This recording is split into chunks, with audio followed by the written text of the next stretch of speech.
Okay, so looks like I will have to keep my manifold up, and we have to probably chop it in pieces from here and there, because I need this to be here.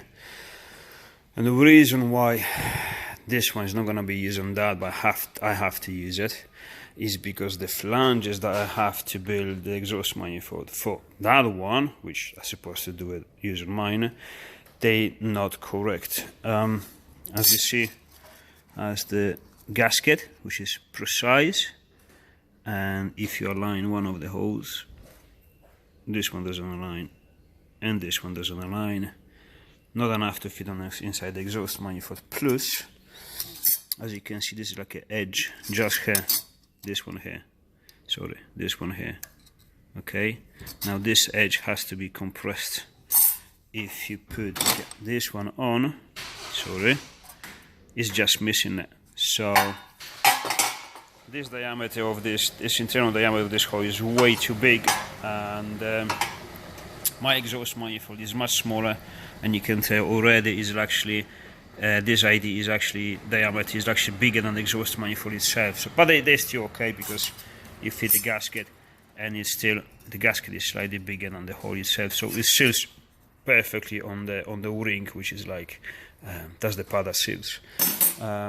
These are much bit bigger, like way too big, and also this is 1.5 inch pipe, and it's just, you know, you could use them, I suppose. You can just, you know, weld them from inside and then from the outside, so they still be strong. So it's not a major issue, it's not a major problem. You can still use them somehow, you know.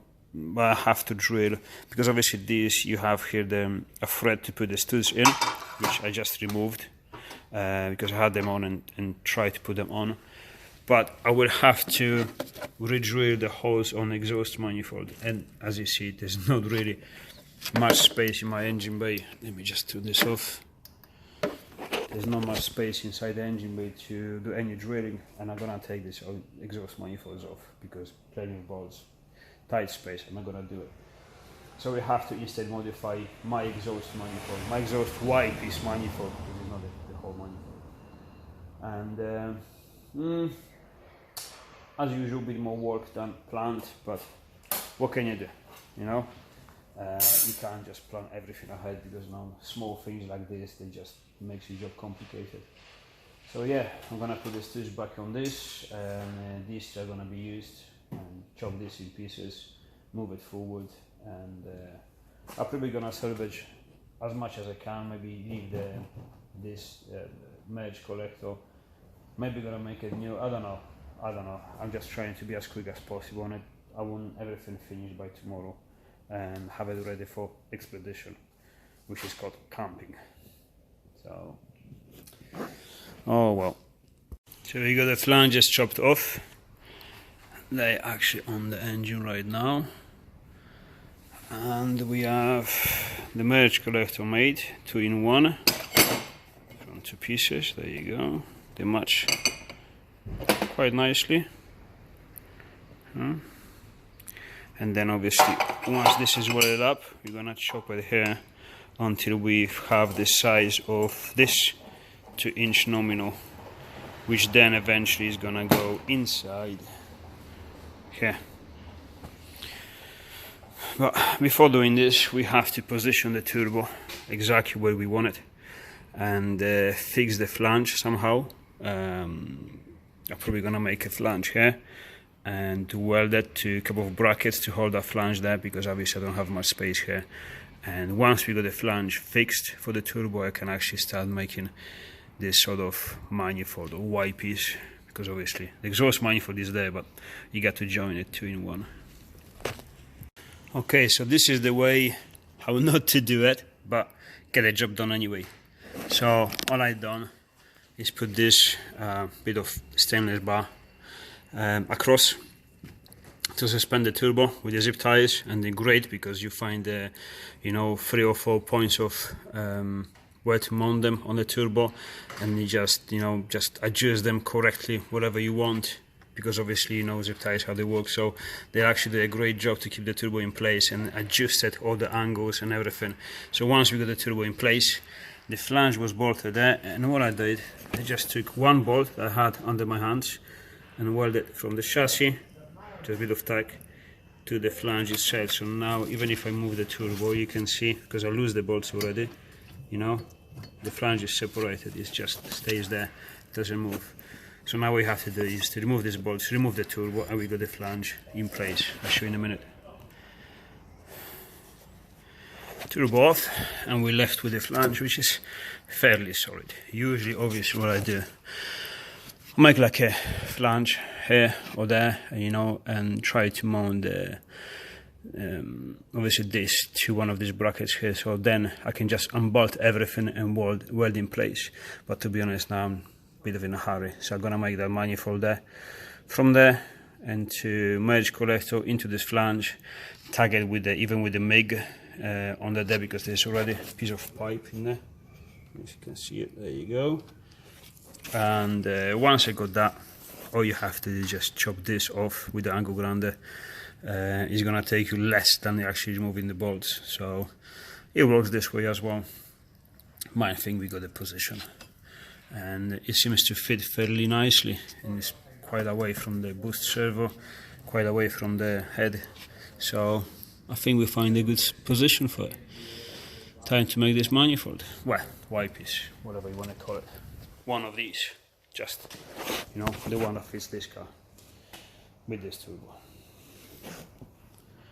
So we got a new merge collector, which is just, you know, 2-in-1. This is 1 3/4 of an inch. This is 2-inch nominal, which is 61mm OD exactly, or in 316 stainless. And if you can see that, there you go, 316 WI. And yeah, it's getting shape. So that's the flange. Let me just show you how it looks like. Let me just put it in place. So this one here just match the flange. What is it? Where it is? Roughly that. There you go. And that's how we go. So now we have to adjust, obviously. The first one you see there, I got all the hand holding the phone, so I can't tell you, but you can clearly see. A bit of bend, another one. The rear one, it needs joining as well.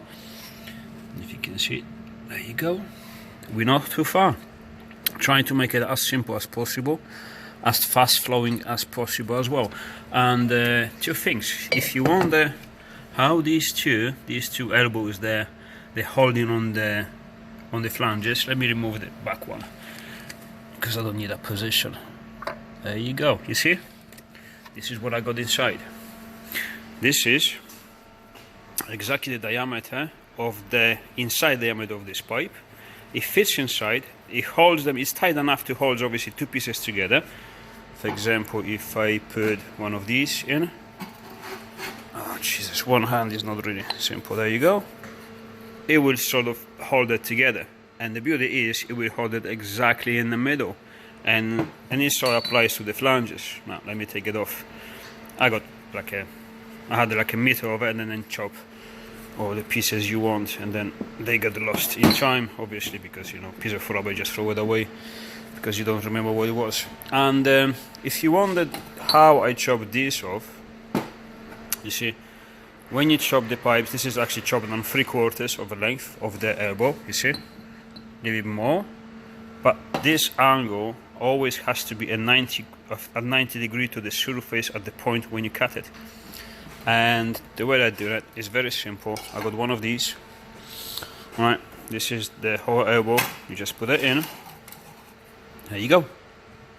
This is in titanium. I had this bit of titanium left, so I made it in this material just to make it cool. And it's very simple. You know, you slide it as much as you want at any angle, and then just mark it all around here.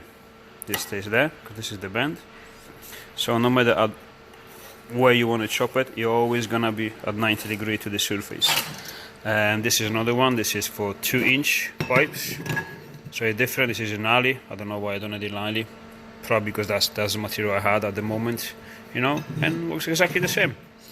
very simple. Now you can have different tools, different stuff, you know, more complicated stuff, but I like to keep it simple, and if it works for me for the last, I don't know, 8-10 years. So there you go, we're nearly there. I just have to have my lunch and then we're gonna proceed. I'm hoping to get this manifold done by today, and it looks pretty simple. I like it. I like when they come very simple, straightforward, you know. Where's the white piece? Where's the white piece? Oh, there you go. This one is not really that precise, you know. There's a bit of gap there, but if you look inside, it is fairly decent, you know. There's nothing sticking out. There's not much. There's no gaps, no really, you know. Maybe there a little bit just here, but I can't be bothered to fix it. This is good enough. It's good enough for me. Again, this is the beauty when you do the stuff for your owner. If that was for the customer, you have to be spot on, precise, and etc, etc. For me, I just can't be fucked. Just do it. Just make it work, you know. So that's the beauty of it. Just it won't relax of the job. Plus, I'm pushing it because I'm late with all the rest of the jobs in the workshop. Like I said before, this set me back massively back in time. So I'm trying to rush a little bit, not too much, but you know, save time whenever I can. So there you go. And this is the first piece. This actually looks much simpler than the one before. So let's weld it up. Now we got this pipe here brings argon inside, so we're gonna remove all the oxygen from inside. It's not gonna burn, and the welds are gonna be complete all the way through. Even if you do full penetration, it's gonna be nice and welded all the way from outside to inside completely, without losing the properties of the stainless. Just finish it to weld it on. Nice and hot still. So I'm not sure if I can move it around, but you can see roughly it's all about. Jesus Christ, that's hot. Very hot. So yeah, and now we have to do the second bit, which is going to be a little bit more complicated, maybe, I think, and then weld the flange on this side. But this will be just maybe 2 tacks of welder, MIG, because my TIG is not mobile, so I have to do it in siege, obviously where the engine is, and bring it over here, weld it out, remove the MIG welding, and weld it all around. And yeah, it's not gonna be long then. I'm gonna finish it today. Running out of gas, so I'm probably gonna have to borrow some, because my gas supply is still closed, unfortunately. So yeah, not everything is as great as it should be, but we're getting there. That's the most important thing. So it has nearly cooled down. It's still nice and hot, but I can actually touch it here, not there. So let's see if we can actually fit it and see how it goes. Is it a rubber pit there? Oh, hold on, not easy one hand. So we know it's in the center there where the flange is, and there you go.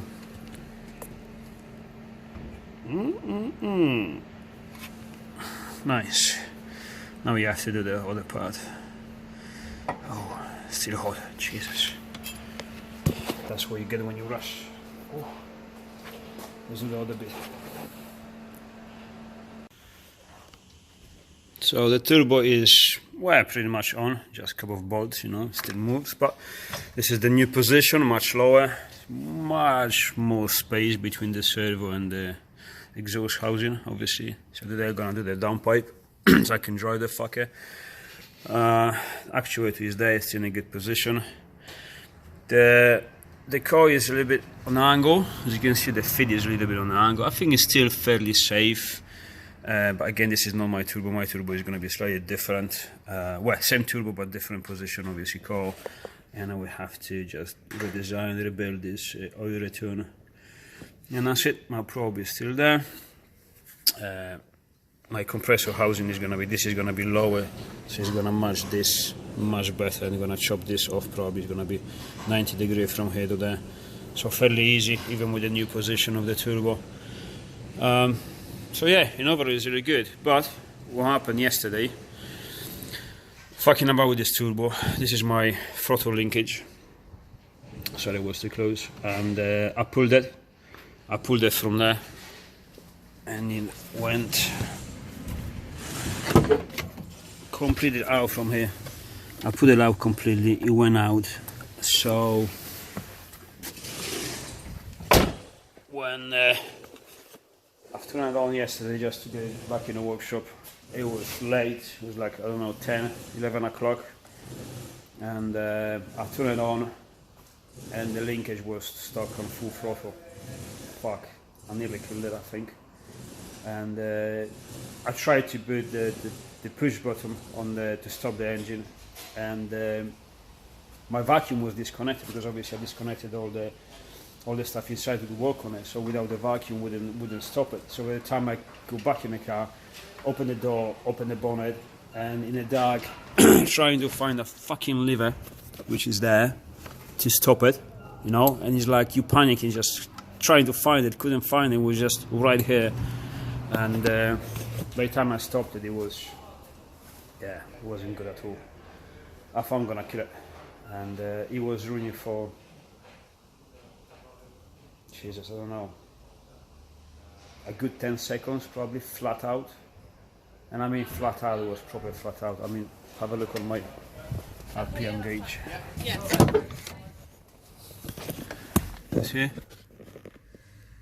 See where it is? It went all the way down, and my RPM shows 6,000 RPMs, and I need to wait all the way around. It's actually stuck there now, probably broken. So I don't know what RPMs this engine was, but it was fucking bad. And yeah, I couldn't sleep to it. I couldn't sleep last night, because obviously it's so healthy engine, such a good engine. It was like nearly kill it for something stupid like this. It was like, it's like stabbing yourself in the stomach. So fucking scared. That was proper stupid for me. Today I'm gonna make a lever. I'm gonna make like a pull cable, emergency stop from inside the car. No matter what happens, you can always shoot the valve, shoot the pump down. Because this happened to me twice now. And I mean, come on. I know these engines are strong, but it was completely cold, you know. That's very unhealthy for the engine. I feel so bad for it. And then started this morning, no problems, you know. Holds the idle perfectly, no noises or anything, so I think it's everything alright, but you know, not great. Oh well, let's go forward today. Let's do a downpipe and a few bits.